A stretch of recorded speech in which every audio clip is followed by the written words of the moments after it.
His fishing spot was off Bear Camp Road, a narrow and crooked traverse over the Klamath Mountains that linked the small Oregon towns of Agnes and Galice, carrying on to Twisted Cedars, Wade's home. He patrolled here regularly, knew every curve, viewpoint, and pothole. Normally, he would have made it home in under an hour, if it hadn't been for the accident. He was listening to Chopin's Nocturne in E-flat major when he spotted the overturned four-axle. He slowed and pulled over. Gripping the steering wheel, he took a deep breath, transforming from man enjoying a morning off work to first responder at the site of a traffic accident. The music continued, impervious to the tragedy in front of him. But Wade couldn't hear it now. He was studying the scene, looking for signs of survivors, but all was eerily still. Wade jerked his SUV to the far edge of the road, leaving room for the paramedics when they arrived.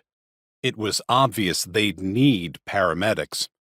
The truck, which had crashed through a guardrail, lay like a beached whale, 50 feet down the embankment, backstopped by a grove of old-growth cedar. Wade could hear his heart thumping in his chest as he put on his flashers and called in the accident.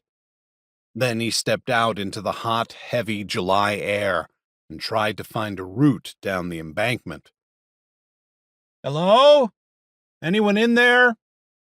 He picked his way around dogwood and vine maples, sometimes grabbing onto the shrubs to keep from sliding down the steep decline. No voices responded to his call. All he could hear was the buzzing of insects. Stamped over the scent of pine and dirt and living things was the acrid odor of burnt rubber. Dragonflies looped around him as he continued to scramble and claw his way toward the wreck. "Can anyone hear me?" he called out again. No answer. He touched a hand to the truck, which had flipped over and lay on its passenger side. The engine was no longer running, but the hood was still warm. "Sheriff Wade Mackay here. You okay?" Climbing up onto the trunk of a dead white pine that had backstopped the truck's descent, he was able to peer inside the driver's side window.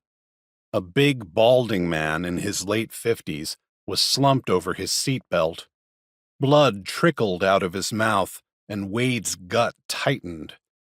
Using both hands, he pulled at the door, working against gravity to wrest it open, until finally he could get his shoulder under it and gain access to the victim. He checked for breathing and a pulse, but found neither.